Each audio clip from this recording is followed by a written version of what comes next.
Assalamualaikum warahmatullahi wabarakatuh. Alhamdulillahilladzi hadana li hadza wa ma kunna linahtadiya laula an hadana Allah. Asyhadu an la ilaha illallah wahdahu la syarika lah wa asyhadu anna Muhammadan abduhu wa rasuluh alladzi la nabiyya ba'dah. Bapak dan Ibu sekalian yang dirahmati Allah Subhanahu wa taala, tidak lupa mari kita bersyukur atas limpahan karunia Allah Subhanahu wa taala. Karena seperti yang tadi juga sudah disinggung oleh Ustaz Abu Nida, bahwa kemampuan yang diberikan kepada kita untuk hadir di sini, kemudian juga nanti untuk melaksanakan ibadah umroh itu adalah dari Allah Subhanahu wa taala. Bahkan salah satu doa zikir pagi bagi Bapak Ibu yang biasa berdoa zikir pagi dan petang, itu ada salah satu doa Nabi SAW yang mengatakan, Allahumma ma asbaha bi min ni'matin aw bi ahadin min khalqika faminka wahdaka la syarika lak. Bahwa kalau di pagi ini, dari pagi yang ini ada saya atau siapapun dari makhluk Allah Subhanahu wa taala yang mendapatkan nikmat, maka nikmat itu berasal dari Allah Subhanahu wa taala saja, tidak ada yang lain. Tidak ada yang campur tangan, tidak ada yang ikut serta. Bahkan kemampuan diri kita pun tidak ada andilnya sebenarnya. Itu murni dari Allah Subhanahu wa taala, nikmat yang telah Allah Subhanahu wa taala berikan. Oleh karenanya sangat patut dan sudah selayaknya bagi kita hamba Allah Subhanahu wa taala untuk mensyukuri apa yang telah Allah Subhanahu wa taala anugerahkan. Dan puji syukur juga pada Allah karena insya Allah Bapak Ibu sekalian sudah mewujudkan rasa syukur itu dengan niatan baik untuk berangkat umroh. Kenapa? Karena hakikat syukur adalah isti'malu ni'matillah fi ta'atillah. Hakikat bersyukurnya manusia kepada Allah adalah ketika manusia itu menggunakan nikmat-nikmat, anugerah-anugerah yang telah Allah berikan untuk beribadah pada Allah. Artinya kita sadar betul bahwa semuanya itu pemberian Allah Subhanahu wa taala, sehingga harus digunakan juga di jalan Allah Subhanahu wa taala. Yang dikasih harta, pertanyaannya nanti ada dua di akhirat, dari mana dan dikemanakan. Ini kan perlu dipikir juga nanti di akhirat. Kalau kita misalkan dikasih limpahan harta terus banyak, oke lah, kita dapatnya sudah dengan cara yang baik, dengan dagang yang jujur, dengan misalkan investasi dengan jalan yang benar misalkan, tapi dikemanakannya juga nanti akan ditanyakan, sehingga kita patut juga untuk memikirkan bagaimana alur uang kita keluar, harta kita keluar itu harus di jalan yang baik pula.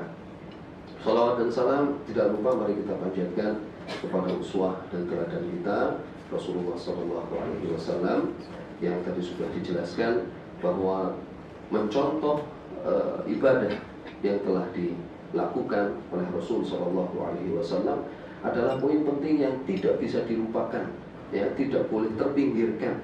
Itu harus menjadi patokan awal, harus menjadi pegangan kita. Dan nanti jangan kaget kalau misalkan di sana melihat orang yang berbeda-beda. Kalau bahasa kita jangan baperan, jangan kagetan nanti lihat itu orang kok sholatnya begitu, itu tawafnya begitu, biarkan saja. Akan ada banyak model yang Bapak Ibu akan saksikan nanti. Tapi yang jelas insya Allah kami para ustadz yang diamanati untuk membimbing Bapak Ibu sekalian berusaha semaksimal mungkin untuk mengajarkan apa yang sudah diajarkan oleh Rasul SAW. Lewat apa? Lewat hadis tentunya.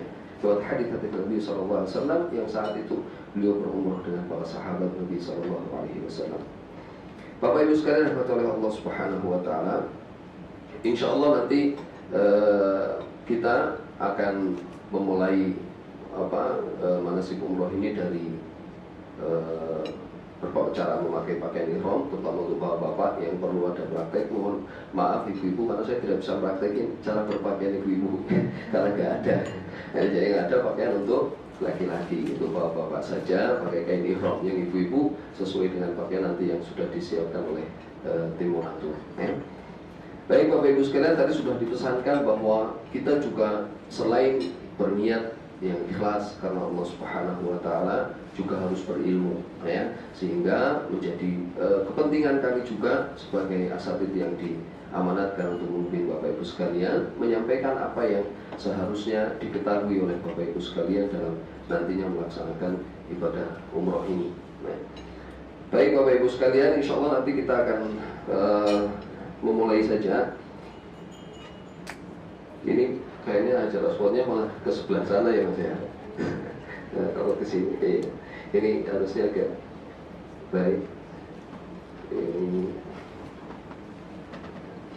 oke. Baik ya, sebelum kita mulai Bapak Ibu sekalian, tentu nanti ada beberapa hal yang perlu diperhatikan oleh Bapak Ibu sekalian sebelum memakai kain ihram ya. Bahwa nanti tentu ada beberapa sunnah yang harus dilakukan, diantaranya mencukur rambut, mandi besar, ya kan. Kemudian kalau mau memakai wangian itu di badan, tidak di sini, ya, tidak di kain ihram. Ya, kalau setelah mendapat kain ihram ini dari Monatur dicuci boleh atau tidak boleh?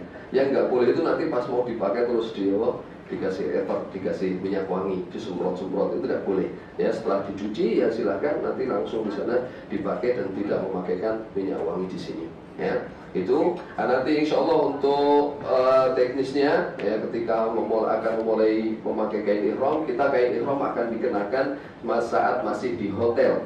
Ya, jadi insya Allah nanti ketika kita di Madinah kemudian akan bertolak ke Mekah, ke Mukarramah, biasanya rata-rata di siang hari kita akan bertolak dari Madinah ke Mekah di sekitar jam 2 siang, ya, jam 1 atau jam 2 siang pada zuhur. Setelah makan siang kita akan bertolak ke Mekah Mukarramah dengan jarak tempuh sekitar 5-6 jam, 6 jam rata-rata lah, ya, 6 jam perjalanan, sehingga itu juga membutuhkan kekuatan fisik juga dari kita dan kesemangatan tentu saja ya, jangan sampai nanti waktu yang hanya sebentar yang harus dibayar mahal oleh kita itu akan terbuang sia-sia ya. Jadi silahkan yang masih punya waktu beberapa hari ini juga bisa digunakan untuk mempersiapkan fisik ya, biar tetap terjaga sehat, sehingga nantinya ketika kita melaksanakan ibadah umroh kita bisa melaksanakannya dengan baik.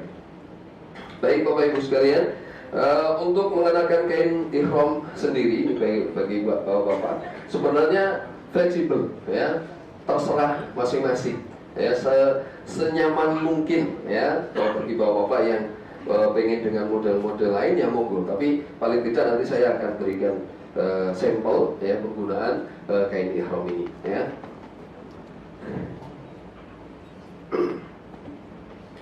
Baik, penggunaan kain ihram sendiri ini bisa menggunakan, karena kain ihram buat bapak kan ada 2 lembar ya. Lembar yang pertama atau kain yang pertama ini digunakan untuk bagian bawah ya, di bagian bawah, dan ini tentu saja ketika di bagian bawah ini disebut oleh Nabi SAW sebagai izar. Nah, izar bahasa kitanya adalah sarung ya. Bahkan di Yaman itu bahasa ini sudah diadopsi. Ya, kalau sarung Indonesia banyak loh Pak di Yaman. Ya, cuma biasanya modelnya begini, terpisah, tidak apa, karena orang Yaman pakai sarungnya sarung yang begini. Ya. Gini, jadi kalau disebut izar itu seperti sarung, sehingga penggunaannya pun itu bisa mengadopsi penggunaan sarung. Ya, bisa seperti ini saja. Ini untuk mudahnya. Ya. Bisa tinggal dilipat begini, ya. Terus dilipat lagi. Itu langsung diturunin. Ya, itu mudah ya, tidak ribet dan insya Allah aman ya, tanpa sabuk pun insya Allah tidak akan lepas ya, karena ini adalah penggunaan yang mudah dari Rasulullah SAW ya. Insya Allah nyaman, Bapak Ibu mau duduk juga bisa ya, tidak terganggu kanan kirinya ya, mau melangkah juga insya Allah bebas, dan insya Allah tidak akan terbuka ya, karena tentu saja nanti untuk bapak-bapak tidak diperkenankan untuk memakai pakaian berjahit ya, jadi tidak boleh pakai celana dalam dan sebagainya untuk kain lain. Dan yang perlu diperhatikan saat bapak-bapak memakai ini adalah yang pertama, bagian atasnya tidak boleh di bawah pusar ya. Jadi kain atas ini harus menutupi, pusarnya harus tertutup ya, jangan sampai terus makanya di bawah sini ya, di bawah ikat pinggang. Nah, nanti pusarnya kemana-mana ya, sehingga ini harus menutupi pusar ya, bagian bawah ini. Yang kedua yang perlu diperhatikan, bagian bawahnya tidak boleh terinjak-injak, harus di atas mata kaki ya, di samping untuk memudahkan aktivitas, inilah sunnah Nabi SAW, ya, sehingga di atas auratnya tertutup, yang bawah juga sunnahnya dapat, ya, di atas mata kaki, ya, dan untuk aktivitas juga itu tentu saja akan lebih mudah, ya, lebih ringan. Baik, itu untuk bagian bawah. Untuk bagian atasnya, ini disebut oleh Nabi SAW sebagai rida, ya. Rida itu kalau bahasa kita selendang. Selendang itu karena dia diselendangkan, diselendangkan di punggungnya, ya, sehingga begini. Nah, hanya saja yang perlu diperhatikan adalah bahwa saat tawaf, ya, maka bapak sekalian harus melakukan ittiba namanya. Apa itu? Yaitu memunculkan lengan kanan. Lengan kanannya harus terlihat, ya. Jadi bahu kanannya ini terbuka, ya, bahu kirinya tertutup. Nah, kainnya dikesinikan. Ini saat tawaf saja, ya, saat tawaf. Sehingga nanti setelah selesai tawaf, nanti harus dikembalikan. Nanti kita akan lanjut pada saat kita menjelaskan tentang tawaf, insyaallah. Ya, sampai sini Bapak-bapak insyaallah memahami, ya. Jadi untuk bagian bawah tadi yang perlu diperhatikan adalah bahwa bagian atas yang digunakan untuk kain yang digunakan untuk bagian bawah ini, bagian atasnya tidak boleh di bawah pusat, ya, pusatnya harus tertutup. Ya, kemudian bagian bawahnya tolong diperhatikan di atas mata kaki. Ya, untuk cara memakainya yang lainnya silakan saja. Ya, tidak ada masalah, insya Allah senyaman mungkin. Karena tentu perutnya juga beda-beda. Ya, nanti caranya itu akan berpengaruh. Ya, kalau cara begini misalnya kurang nyaman di perut, ya monggo diganti dengan cara lain. Yang penting adalah pastikan bapak sekalian bisa bergerak dengan nyaman, ya, dan auratnya tidak terbuka, ya, saat berjalan atau melakukan aktivitas. Insya Allah tidak lama juga. Kalau kita hitung dari perjalanan misalkan dari Bir Ali sampai katakanlah 6 jam, kemudian ditambah tawaf, sa'i dan sebagainya, itu kalau kita berarti isya, ya, sampai sana kurang lebih isya. Biasanya sih jam 11 kita akan mulai, kemudian akan selesai di jam 3 pagi. Ya, kurang lebih sebelum subuh kita sudah bisa ganti pakaian biasa. Ya, setengah hari lah kurang lebih, ya, setengah hari. Oke. Baik Bapak Ibu sekalian, kita lanjut ke manasiknya. Jadi tadi untuk penggunaan kain ihramnya, ya, insya Allah semoga saja bisa dipahami. Ya, nanti kalau ada pertanyaan bisa disampaikan di akhir sesi.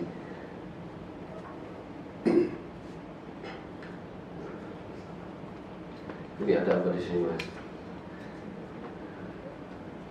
Ya, ini insya Allah sudah disampaikan. Ya, ini juga sudah, ya.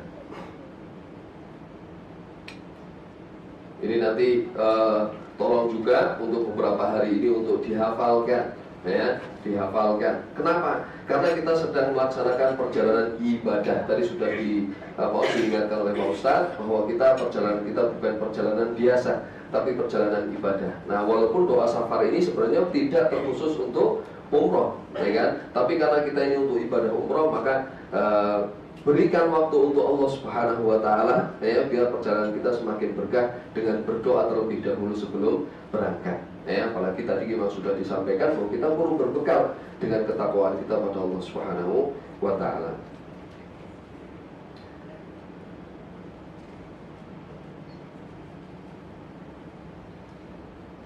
Baik, inilah dasar utamanya kenapa kita harus tadi, ya, sampai pakai kain ihramnya pun, ya, kalau bisa yang senyaman mungkin seperti yang pernah dilakukan, ya. Khudhu anni manasikakum, ya. Nabi SAW menyatakan, ya, ambillah dariku tata cara peribadatan kalian, ya. Dan ini tentu berlaku umum, ya, untuk semua ibadah yang dilakukan oleh kita kepada Allah Subhanahu wa Ta'ala. Ya, di sini juga ada rukunnya.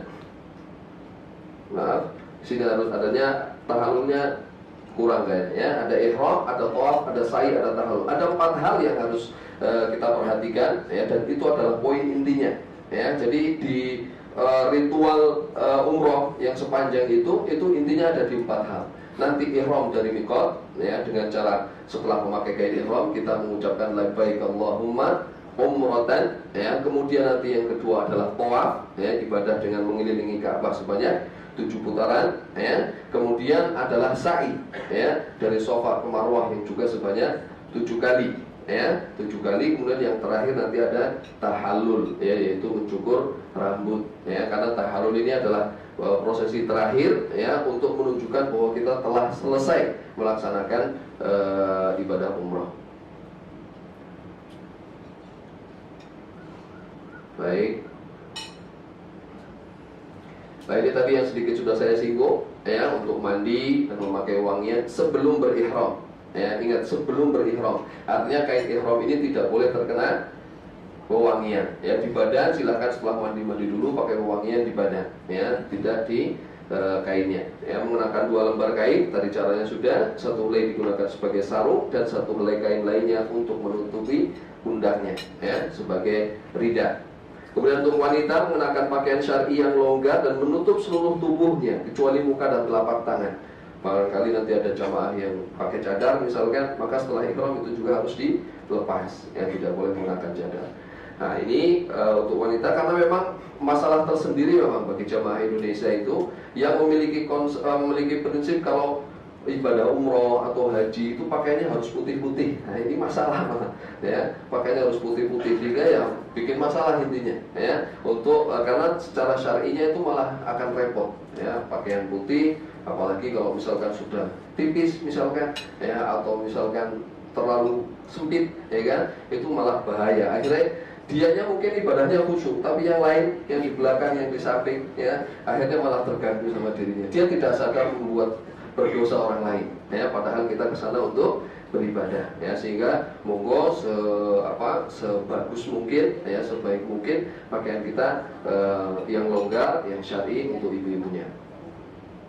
Baik, ini melakukan ihram di miqat di tempat yang telah ditentukan, ya. Ini karena kita nanti landingnya alhamdulillah untuk tanggal 3 dan 17 sama, yaitu di Madinah, maka kita akan nanti miqatnya di Bir Ali, ya, di Bir Ali. Jaraknya insya Allah tidak terlalu jauh dari hotel di Madinah, hanya sekitar 15-20 menit. Kemudian kita mengucapkan labbaika umrah atau labbaika Allahumma umrah setelah itu. Jadi biasanya nanti prosesinya bisa kita mulai setelah kita nanti pakai kain ihram dari hotel, setelah mandi tadi, ya, pakai kain ihram. Kemudian kita akan berangkat menuju Bir Ali, ya. Di Bir Ali sendiri nanti kita biasanya akan melaksanakan sholat sunnah 2 rakaat di sana, sholat sunnah 2 rakaat di masjid situ di Bir Ali. Kemudian kita akan keluar menuju bus, ya. Dari dalam bus itulah kita akan mengucapkan ini, ya, sebelum bertolak. Sebelum kita berangkat menuju ke Mekah, kita akan mengucapkan labbaik Allahumma umratan di dalam bis. Oke? Kemudian setelah itu, nanti kita sudah mengucapkan labbaik Allahumma umratan, yang kita baca tentu adalah talbiyah, ya, memperbanyak talbiyah sampai kita sampai ke Mekah. Tentu tidak mungkin, ya, ada ngantuk, ada dan sebagainya, silakan, ya, tapi tidak boleh misalkan sepanjang dari perjalanan dari Madinah ke Mekah tidur terus, ya, ngapain, ya. Oke, ya, nanti harus ada bacaan talbiyah yang dibaca sesering mungkin.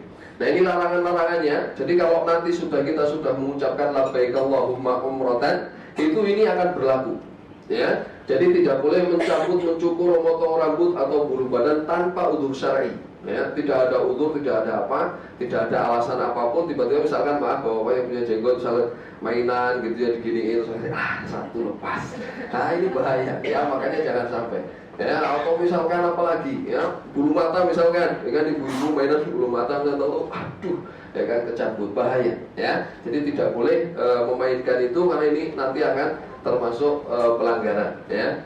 Baik, memotong kuku tangan dan kaki, ya, mungkin daripada nganggur, ya kan, panjang Madinah Mekah, ya kan, bersihin kuku, nah, tidak pada tempatnya, ya, dan waktunya, ya, karena seharusnya tadi sebelum mandi, ya, sebelum mandi di hotel, kalau mau memotong kuku silahkan.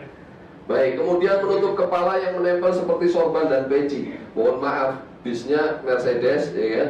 Kemudian AC-nya Masya Allah, ya. Barangkali kalau bapak yang lupa, tadinya kan begini misalkan, ya, kita di sini dingin, nggak boleh, ya, nggak boleh nanti. Ya, hati-hati tuh bapak-bapak ya. Lupa sih namanya lupa kedinginan, ya tahu-tahu ini naik sendiri gitu. Nah ini kan bahaya ya. Jadi harus diingat-ingat ya, tidak boleh dinaikkan ke atas kepala, menutup kepala setelah kita berihram. Baik, kemudian memakai pakaian berjahit dan sepatu yang menutup dua mata kaki. Ya, sepatu yang sampai ke atas dua mata kaki tidak boleh. Kalau sepatu sendal itu nggak apa-apa, ya kan? Tapi kalau sampai ke mata kaki tertutup tidak diperbolehkan. Ya. Baik, kemudian memakai tutup muka dan sarung tangan. Tadi ya, misal ada ibu-ibu yang pakai cadar dilepas, atau mungkin pakai sarung tangan juga sama, sarung tangannya harus dilepas. Baik, kemudian memakai wangi-wangian, ya, mungkin agak sudah lama panas lagi pas berangkat itu kan panas, ya barangkali mulai keluar bau yang tidak sedap misalkan, ya jangan coba-coba. Yang terakhir menikah atau menikahkan atau meminang, nggak boleh. Barangkali yang merasa ketemu jodoh di sana terus sepakat, ya. Nah, nanti nggak boleh, nanti harus setelah tahalul baru boleh, ya. Baik, ini juga dilarang, ya. Nanti harus disabari, ya. Disabari sampai selesai, sampai tahalul. Membunuh binatang buruan, insya Allah tidak terjadilah, nggak ada. Ya, mau bunuh apa ya Pak? Ya. Baik. Ini ada dendanya nanti kalau melakukan pelanggaran tadi ya. Insya Allah semoga saja tidak terjadi pelanggaran lah, ya. Insya Allah hati-hati saja. Baik, nah ini tadi setelah kita berihram, memakai kain ihram, kemudian di bus sudah mengucapkan labbaik Allahumma umratan, maka kita harus menyibukkan diri dengan membaca ini. Ya, dihafalkan. Labbaik Allahumma labbaik, labbaik la syarika laka labbaik, innal hamda wan ni'mata laka wal mulk la syarika lak. Ya. Ini sebenarnya pemurnian ibadah, ya, sedang menyambut panggilan Allah Subhanahu wa taala. Karena Bapak Ibu sekalian adalah tamu Allah Subhanahu wa taala, maka kita sedang mendorong jiwa kita ini ingin menemui Allah Subhanahu wa taala, menemui panggilan Allah Subhanahu wa taala. Ya, sehingga diharapkan ya ketika membaca ini ya coba dihayati, ya. Labbaik Allahumma labbaik. Ya, ini kan katakanlah kalau jiwa kita yang dari dulu sering lalai kepada Allah Subhanahu wa taala, saat ini saya sedang memenuhi panggilan, ya, memenuhi panggilan Allah Subhanahu wa taala. Baik, nanti ini jika kondisinya memungkinkan dianjurkan untuk mandi ya sebelum masuk, tapi ini biasanya tidak memungkinkan ya, karena biasanya begitu sampai ke Mekah kita akan check in hotel terlebih dahulu ya, mempersiapkan segala sesuatunya ya. Tapi ingat ya bahwa Bapak belum saatnya untuk ganti apapun ya, ibu-ibu juga paling kalaupun boleh ya kembali pakai itu lagi. Mandi boleh saja silakan ya, tapi tidak boleh pakai wangian dan sebagainya ya. Kemudian setelah itu nanti kita akan tentukan ya, kita akan sepakati jam berapa kita akan mulai tawafnya ya, karena tadi biasanya kalau berangkat jam 2 itu sampai sana sekitar Isya lah ya, sekitar Isya sampai Makkah. Nah kemudian nanti setelah itu kan sampai hotel nggak mungkin langsung ke masjid ya, mungkin bapak-bapak ada yang harus ngurusin kaki dulu, ibu-ibu mungkin agak mau tiduran sebentar ya kan. Nanti insya Allah tinggal disepakati saja sama ustadznya, tinggal disampaikan di grup, karena nanti kita akan punya grup ya, kita sepakati ke masjidnya jam berapa, tawafnya jam berapa. Nanti kita akan berkumpul di lobi hotel dan kita akan lanjutkan tawaf bersama-sama insya Allah ya. Baik, ketika nanti kita sudah siap, sudah oke, jam berapa misalkan, karena biasanya sih kisaran jam 10-11 malam ya mulai akan melaksanakan tawaf. Kalau memang belum sholat Isya, karena tadi perjalanannya dari jam 2, biasanya belum sholat maghrib, belum sholat Isya, nanti kita akan sholat terlebih dahulu sebelum memasuki area Ka'bah ya. Jadi begitu masuk, saya kira kita hotelnya biasanya di Fairmont Clock, belum ada perubahan, belum ya, di Fairmont Clock. Jadi begitu kita keluar, di depan kita ada pintu King Abdul Aziz ya. Jadi kita akan turun keluar hotel, kemudian turun sedikit, belok kiri sedikit ya kan, itu nanti ada pintu King Abdul Aziz. Saya nggak tahu sekarang update pintunya udah jadi belum. Udah oke, berarti lebih mudah lagi ya. Jadi kita tinggal lurus saja, nanti tinggal belok kiri, turun sedikit ke eskalator ya, atau di situ juga ada tangga biasa, mungkin biar mudah tangga biasa ke bawah, ya kan. Kemudian nanti di situ kita akan berhenti sebentar ya, karena disitulah kita akan pertama kali melihat Ka'bah. Ya, bagi yang pertama kali tentu saja. Bapak ini udah waktu itu sudah sama saya juga, kemudian Bapak juga ya. Yang sudah berarti ya sudah kesekian kali. Tapi tetap kita akan disitulah kita begitu ke sana berarti akan melihat Ka'bah. Disitulah nanti kita akan membaca doa yang ada di dalam buku yang nanti harus dihafalkan juga. Ya. Dan jangan lupa sebelum itu karena kita masuk ke masjid Nabi Masjidil Haram, ya, kita juga harus membaca doa masuk masjid dengan menggunakan kaki kanan terlebih dahulu, kemudian membaca doa ini, ya, Allahumma ftahli abwaba rahmatika, atau doa lain yang memang ada hadis dari Nabi SAW. Oke, baik. Tadi kita sudah masuk masjid, ya, kemudian sampai ke eskalator itu turun karena Ka'bahnya itu nggak lurus dari lantai paling depan, dia harus turun dulu ke bawah, baru nanti di situ adalah kalau di bahasa Arab itu sohnnya, ya, sohn itu karena bulat begini kayak piring, ya, jadi disebutnya piring di sekeliling Ka'bah, ya, karena bentuknya membulat. Nah, nanti baru kita akan ke situ. Nah, setelah turun itu, sebelum kita mulai tawaf, kita nanti baca tadi doa pertama melihat Ka'bah, ya. Kemudian nanti kita akan jalan sedikit karena nanti posisi Hajar Aswad, ini Hajar Aswad ada di sini, yang anggap saja di sebelah sini. Ini biasanya kita datangnya kalau pintu King Abdul Aziz itu dari sebelah sana, dari sini lah, ya, bisa dianggap sini. Tolong perhatikan ya, fokus. Ini pintunya kurang lebih di sini. Kita turun. Jika nanti begitu turun, kita harus geser dulu ke kanan. Geser sedikit ke kanan, baru kita akan lurus dengan Hajar Aswad. Ya, ini adalah sudut yang ada Hajar Aswadnya. Hajar Aswad artinya apa? Hajar Aswad, batu hitam. Awalnya hitam, Bapak Ibu, putih. Apa yang membuat dia hitam? Dosa. Jadi katanya kalau kita ke sana, tolong ingat dosa kita. Ya, ingat dosa kita. Karena kita tahu ini kan tadinya putih, kok hitam. Jangan-jangan yang membuat hitam salah satunya adalah kita. Oke? Ya, itu yang harus dipikirkan. Ya, kita udah umurnya 30, hampir 50, ya. Jangan-jangan 30 tahun dosanya lebih banyak daripada baiknya. Nah, ini harus dipikirkan karena dia menghitam bukan menghitam dengan sendirinya. Seperti hati kita, Bapak Ibu sekalian. Ya, Nabi SAW mengatakan kalau kita berbuat dosa itu nukitat, ya, lahu nuktatun sauda. Ya, nukitat fihi nuktatun sauda. Jadi kalau kita berbuat dosa, di hati kita juga sama, mulai dikasih titik hitam oleh Allah Subhanahu wa taala di hatinya. Plek hitam, ya. Sama nanti dua lagi berarti titiknya. 30 tahun titik, atau kalau sebuah kertas yang penuh. Sama sekarang, ya. Tapi kalau Bapak Ibu lihat di Hajar Aswad, Bapak yang sudah lihat, pinggirnya putih apa hitam?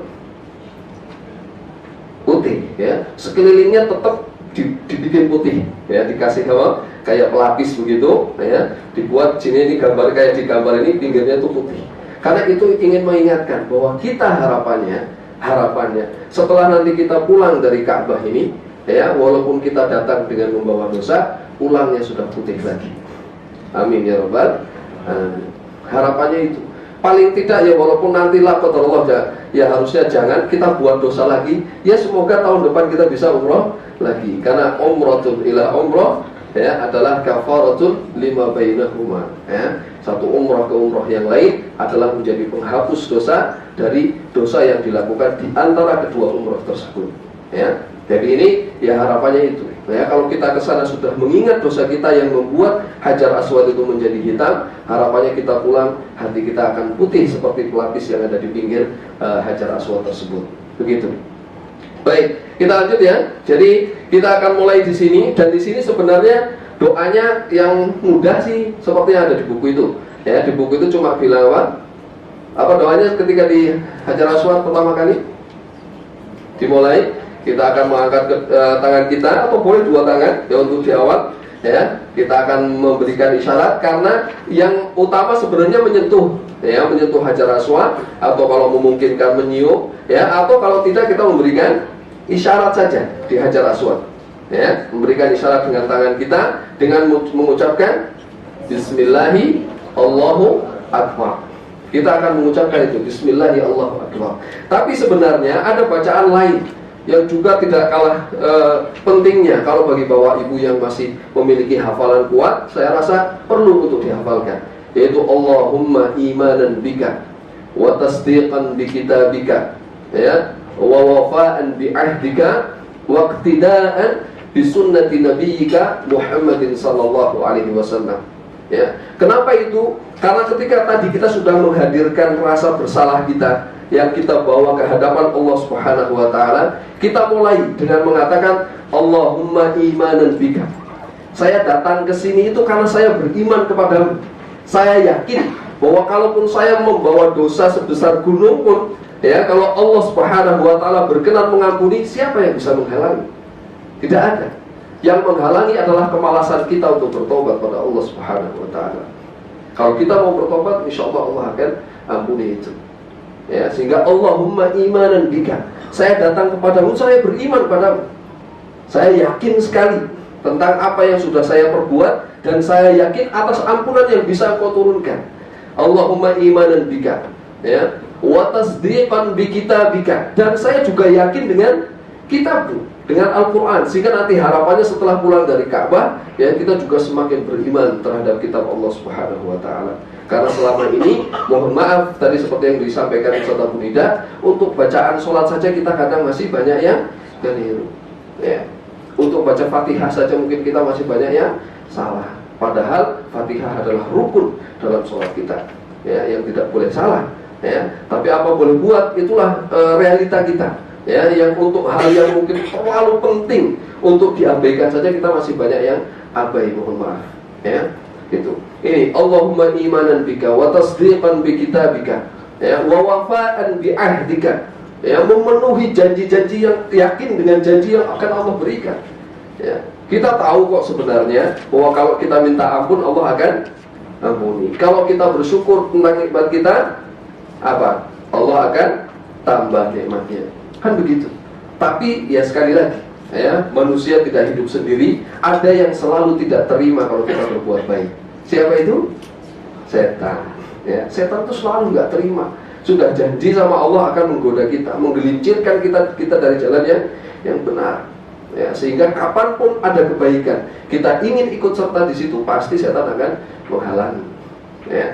Ini, ya, wa wafa'an bi ahdika wa iqtida'an bi sunnati nabiyyika sallallahu alaihi wasallam, ya. Dan mengikuti, nah ini yang tadi sudah disampaikan, dalam beribadah kita harus mengikuti sunnah Nabi sallallahu alaihi wasallam.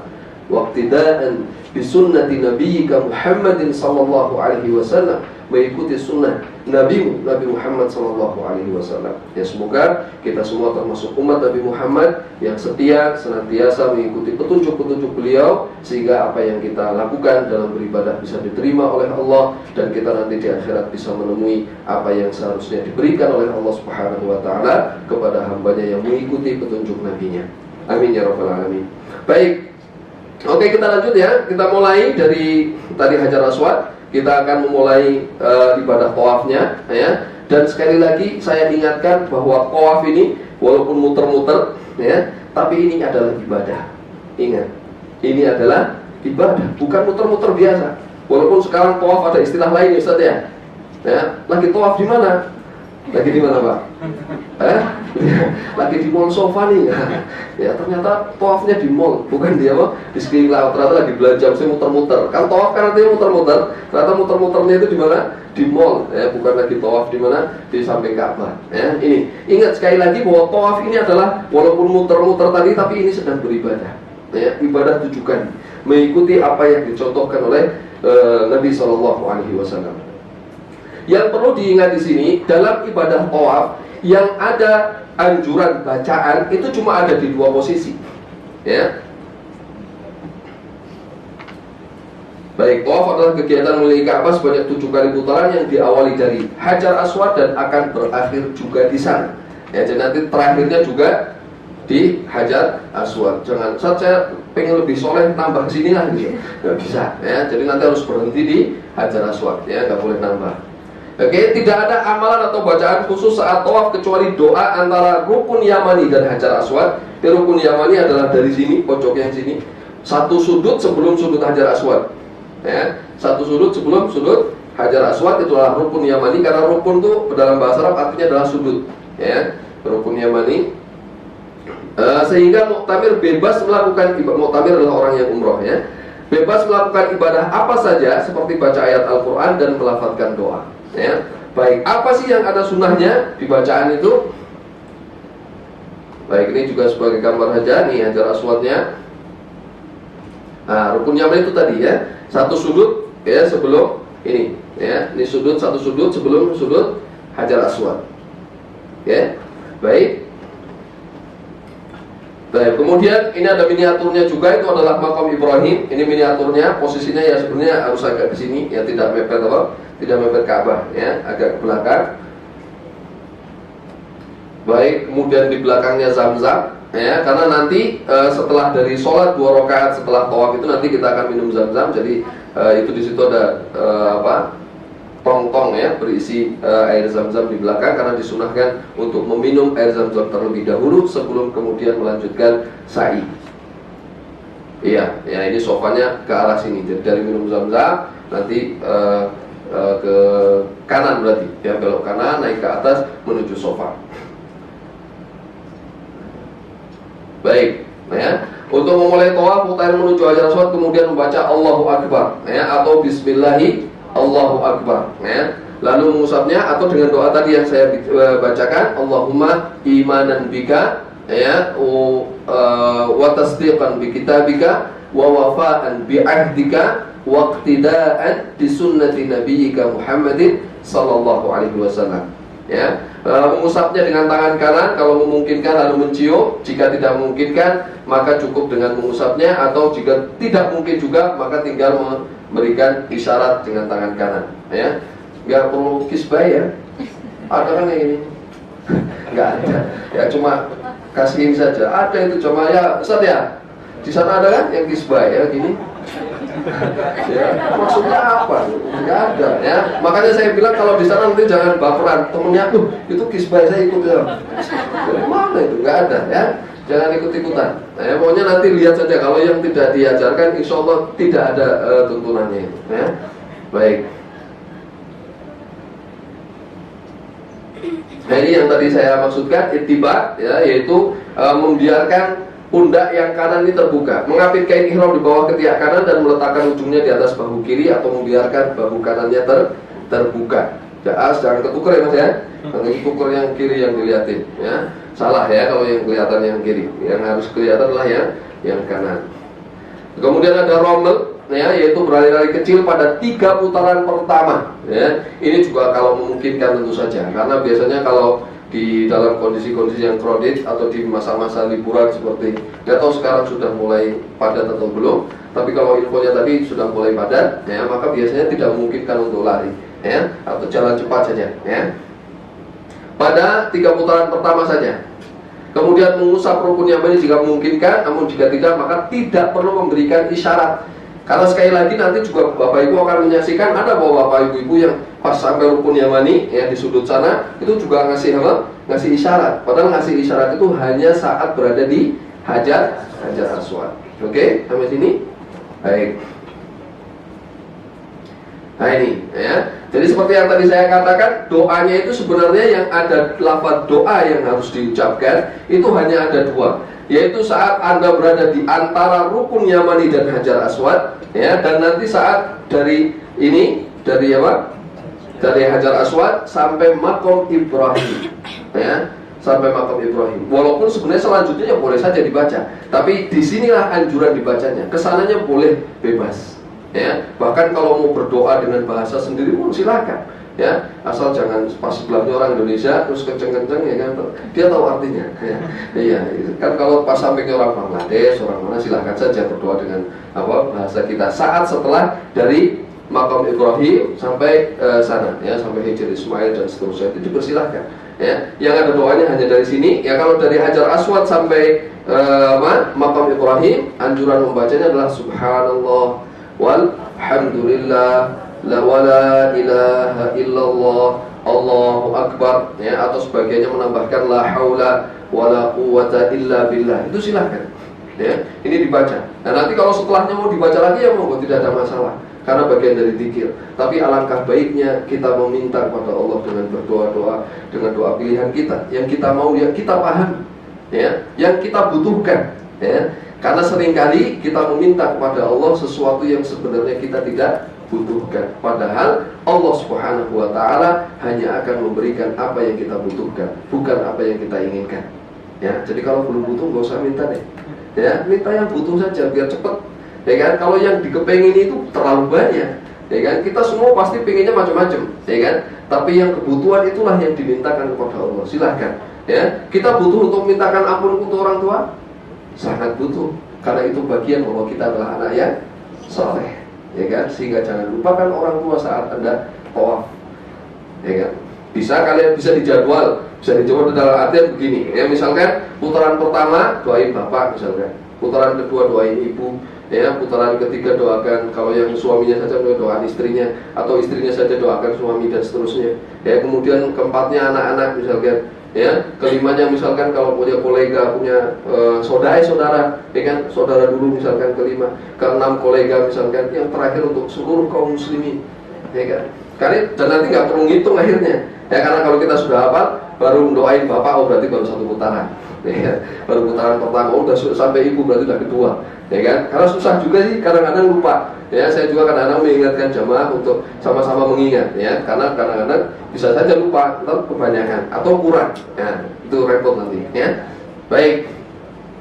Nah, sedangkan doa yang setelah Hajar Aswad, ya, setelah atau antara Rukun Yamin dan Hajar Aswad, ini doa yang sangat populer, ya. Bahkan orang Indonesia punya istilah tersendiri untuk doa ini. Apa namanya?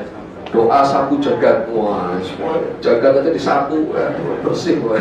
Ya, ini orang Indonesia, ya, saking mungkin nggak tahu, karena memang dibabat habis sih, ya. Dia minta itu Rabbana atina fid dunya hasanah wa fil akhirati hasanah. Padahal kita tahu hidup kita ya antara di dunia dan di akhirat. Kalau dua-duanya sudah diminta, ya itulah, ya, berarti sudah diminta semuanya, ya. Nah, tapi sekali lagi, ya, kita selalu meminta yang terbaik yang kita butuhkan, ya, sehingga Allah Subhanahu wa Ta'ala mengabulkan itu, ya. Ini kita harus minta kepada Allah Subhanahu wa Ta'ala yang terbaik.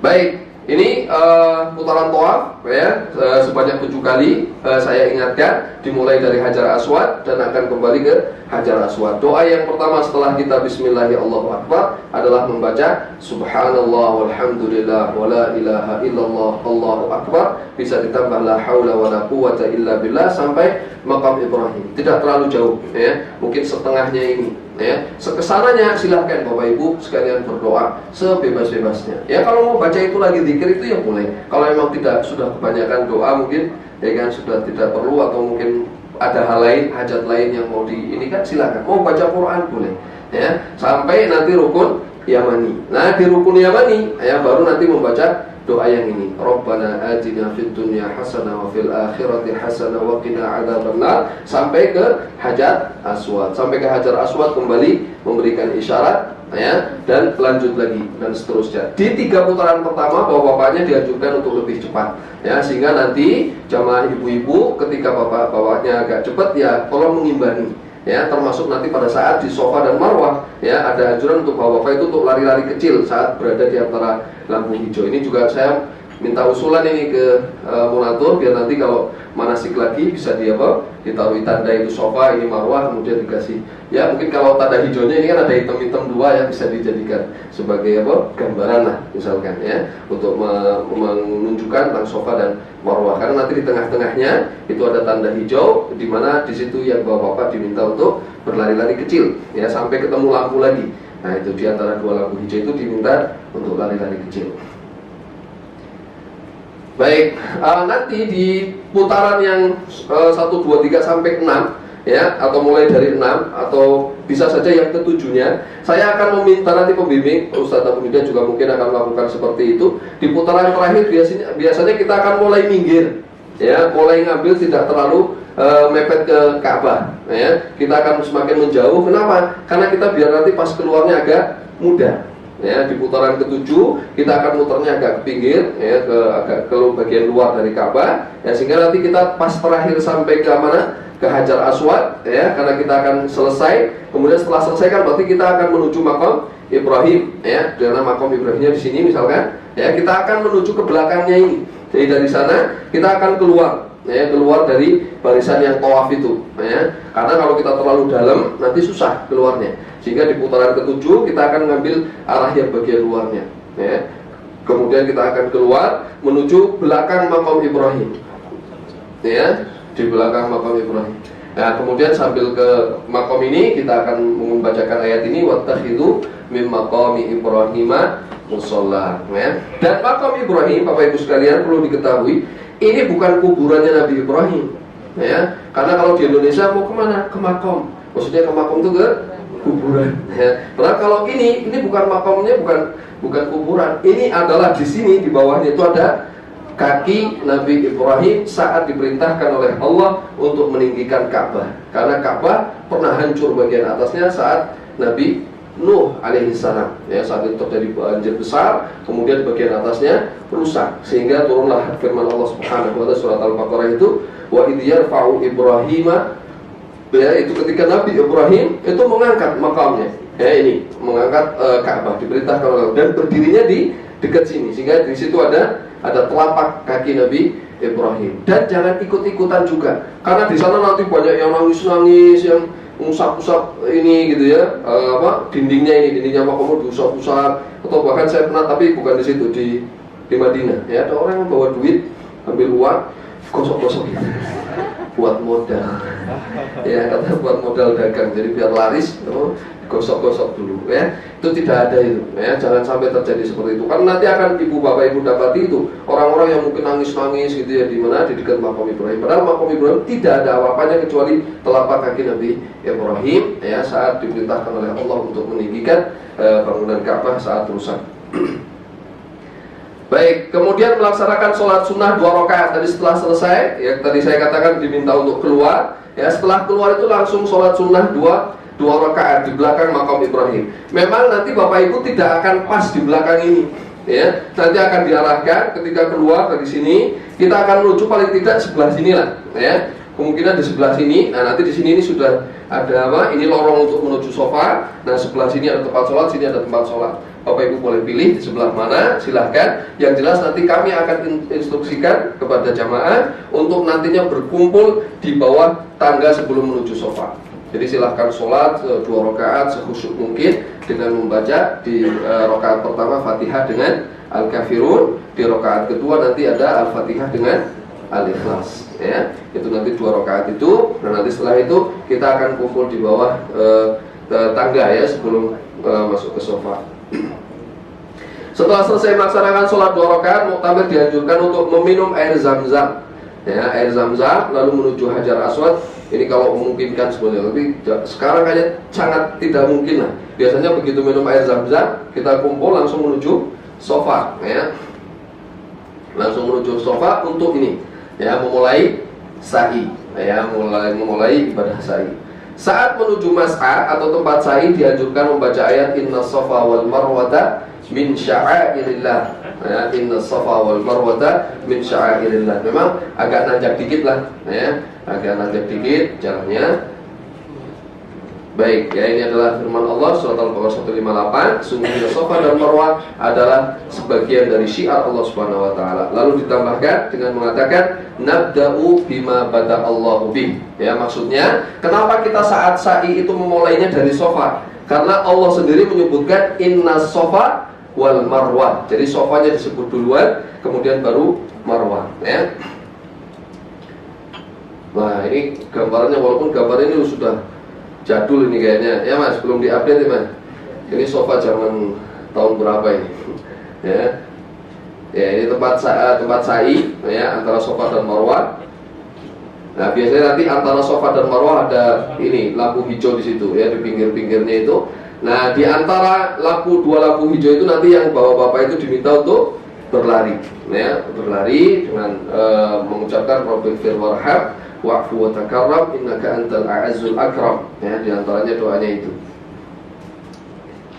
Baik, sa'i sendiri yaitu berjalan dari Bukit Safa menuju Bukit Marwah sebanyak 7 kali, ya, dan tidak ada bacaan khusus saat melakukan sa'i antara Bukit Safa dan Marwah kecuali tadi di antara lampu hijau, ya. Nanti ada doa yang bisa dibacakan. Baik, sebelum kita lanjutkan, Bapak Ibu, ketika kita berada di Safa dan Marwah, maka bisa dibayangkan, ya, tahu kisahnya di situ? Apa yang terjadi di sana? Kenapa? Iya, Siti Hajar. Ya, kita harus ingat perjuangan seorang ibu, ya, untuk mencari sesuatu untuk anaknya. Ya, dan di sini ada pelajaran penting, Bapak Ibu. Ada banyak sekali pelajaran di situ. Ya, bagaimana yang nyari air siapa? Siapa? Ibunya. Ya, yang menemukan air anaknya. Nah, inilah kenapa kadang-kadang mungkin saja ibunya yang sholat malam terus, yang mendoakan terus, yang sukses siapa? Anaknya. Subhanallah. Ya, sangat mungkin terjadi. Ya, yang rajin tahajud ibunya, berdoa terus, minta terus, usaha terus. Ya, tapi yang menikmati anaknya. Itu luar biasa. Ya, dan perjuangannya tidak sedikit. Ya, bahkan di situ dikisahkan bagaimana bolak-baliknya itu. Ya, tidak putus asa sang ibu, ya, untuk mencari dan mencari.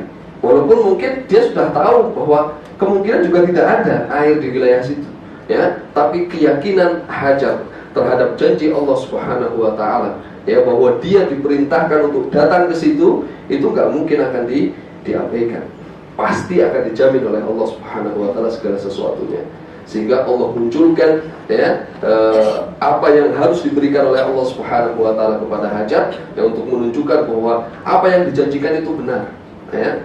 Dan ternyata janji yang Allah berikan itu harus ada usaha juga, ya. Walaupun dia yakin dengan janji Allah, dia tidak serta-merta nanti juga kalau Allah sudah berkehendak mah turun, kan enggak? Ya, dia tetap modal nyari, modal mandir nyari. Padahal dia yakin bahwa karunia Allah itu pasti datang sesuai dengan yang dijanjikan. Tapi dia tetap berusaha, dia tetap mencari, ya.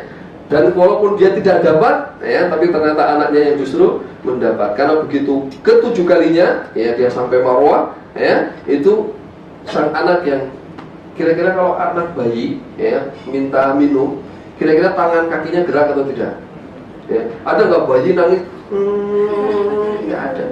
Ya, pasti tangannya kakinya gerak, ya. Nah, sehingga di hantaman terakhir kakinya itulah yang kemudian mengeluarkan air. Allah Subhanahu wa taala mengutus malaikat untuk memunculkan air di situ, ya. Dan Hajar, ya, saat itu tidak mengatakan, kalau bahasa Arab kumpul-kumpul itu kan ijma, ya kan? Nggak mengatakan ijma. Karena kalau ijma itu setelah berkumpul nanti berpisah, pergi, bubar, ya. Tapi mengatakan apa? Zam, sehingga airnya itu disebut zam, ya kan? Karena kata zam hampir sama artinya kumpul tapi suruh terus, sehingga sampai hari ini pun zam-zam tidak berhenti, ya. Ini subhanallah. Dan itu juga feeling rahmat, ya, dari seorang istri Nabi terhadap kepentingan umat yang jauh, ya kan? Ya, sehingga kita tidak boleh soleh sendiri. Kalau mau masuk surga tuh ngajak-ngajak, ya. Kalau Bapak Ibu sudah merasa, bukan merasa, ya, kalau merasa mungkin jadinya ujub nanti. Tapi paling tidak di alur, sudah berada di alur yang benar, ajak yang lain, ya, untuk menikmati hidayah. Hidayah di jalan Allah Subhanahu wa taala, menikmati Islam sebagaimana Bapak Ibu juga menikmati indahnya Islam. Begitu, ya. Karena kalau mau masuk surga ngajak-ngajak, itu ingat, ya. Jadi kalau mau masuk surga ngajak yang lain, ya. Tapi kalau kita berbuat salah nggak usah bilang-bilang, ya. Karena itu ditutupi, ya, kemudian diadukan kepada Allah bahwa saya sudah berbuat salah, ya Allah, mohon ampuni saya. Itu saja, ya. Karena kalau dosa sudah diumbar, oh bahaya, ya, nanti termasuk yang susah diampuninya kalau dosa itu disebarluaskan, ya. Baik, ini nanti di Bukit Safa, ya. Dan nanti ketika Bapak Ibu sekalian ke Safa, nah Safa sendiri, ya, saat itu Hajar saat mengetahui kondisi yang semacam itu, anaknya nangis, pengen minum, nggak ada air, yang pertama kali dilakukan adalah menuju Safa. Dan Safa ini dikatakan, kenapa dari kata Safa? Karena Safa itu artinya yang menyaring kotoran. Katakanlah gini, kalau kita punya masalah, kalau kita pikirannya ruwet, kira-kira gimana? Akan selesai masalahnya? Tidak. Tapi kita perlu konsentrasi yang benar, kemudian kita jernihkan pikiran kita, kemudian nanti akan muncul itu, ya kan? Kira-kira solusinya begini, ya, usaha yang tepat adalah begini. Kira-kira seperti itu, ya. Sehingga Hajar saat itu menuju Safa, ya. Dari Bukit Safa itulah kemudian Hajar bolak-balik ke Marwah. Dan Marwah, nama Marwah itu karena Marwah adalah impian tertinggi lah dari manusia, Ya, sehingga nanti saat di sofa ataupun di marwah kita tidak boleh lupa setelah membaca zikir ini, Allahu Akbar, Allahu Akbar, Allahu Akbar, la ilaha illallah wahdahu la syarikalah, lahul mulku wa lahul hamdu yuhyi wa yumitu wa huwa ala kulli syai'in qadir. Kan kita saat katakanlah kalau itu sofa ini marwah, di sana kita akan menghadap Ka'bah, nanti akan ada di sebelah kiri. Ya, ketika kita di sana, nanti Ka'bah ada di sebelah kiri, kita akan menghadap ke kiri. Ya, kita akan menghadap ke sana. Setelah membaca zikir ini, kita akan berdoa. Ya, berdoa. Mungkin di awal kita hanya berdoa meminta ya paling tidak untuk dimudahkan sa'inya. Ya, dilancarkan, dikuatkan. Ya, karena masya Allah, ya, butuh tenaga. Ya, 7 kali itu lumayan ya Bu ya. Lumayan sekali. Ya, 7 kali.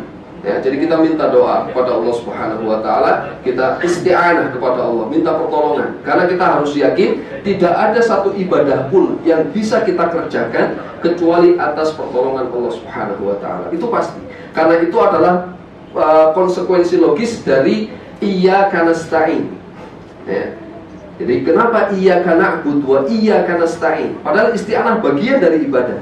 Kata Syekh As-Sa'di dalam tafsirnya itu mengatakan karena tidak ada satu ibadah pun kecuali harus melalui proses isti'anah, meminta tolong kepada Allah agar kita bisa melakukan ibadah itu.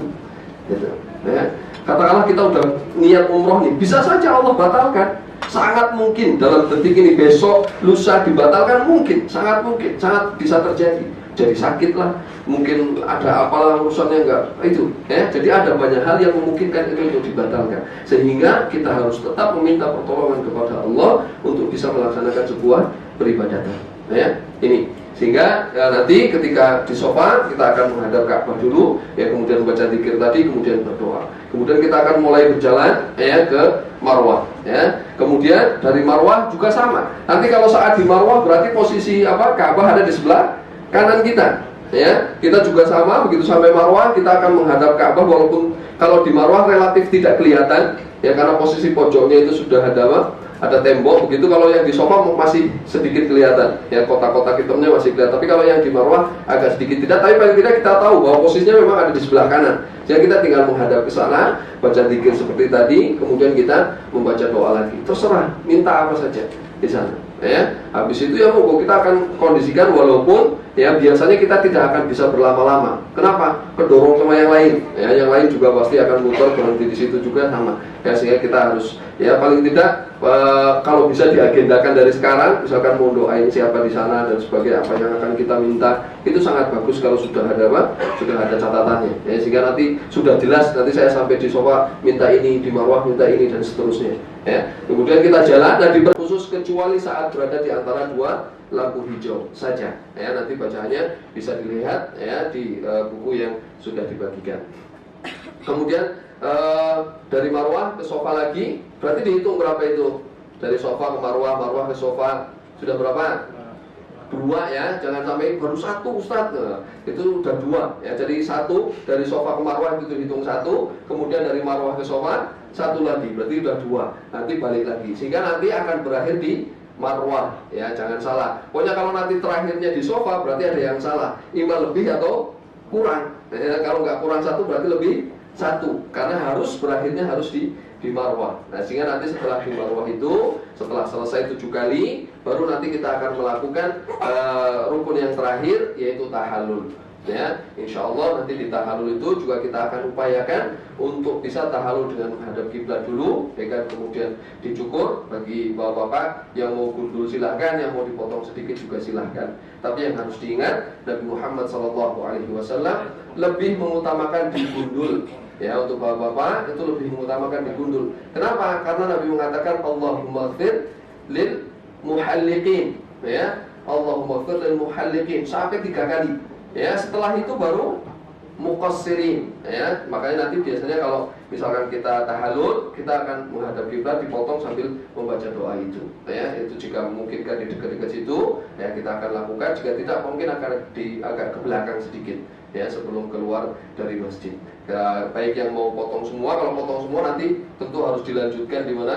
Di barbershop ya. Nanti itu ada di sofa, di mall, di bawah mall itu akan ada ya. Nanti akan diarahkan insyaallah oleh ustaz-ustaz yang ada itu ya. Jadi nanti kita akan cukur itu adalah yang terakhir. Nah, setelah cukur itu berarti sudah selesailah ritual umroh kita, dan tadi larangan-larangan yang ada itu sudah tidak berlaku lagi. Jadi kita nanti habis itu bisa mandi, biasanya kembali ke hotel, atau yang mau duduk di situ nunggu subuh juga mungkin, karena biasanya sekitar jam 3 atau setengah 4 kita baru selesai. Jadi yang tidak mau balik lagi ke hotel ya silahkan nunggu sholat subuh. Bagi yang mau ke hotel, mau mandi dulu, ganti baju dan sebagainya juga dipersilahkan, karena memang ritualnya sudah selesai ya. Dan ingat, di Monatur juga memastikan bahwa satu kali perjalanan umroh hanya satu kali umroh ya. Satu kali perjalanan umroh hanya satu kali umroh saja ya, bukan bolak-balik besok lagi minta umroh, besok lagi minta umroh ya. Jadi tidak ya, kita memastikan bahwa satu kali perjalanan umroh hanya untuk satu kali umroh saja ya, tidak keluar ke Tanim kemudian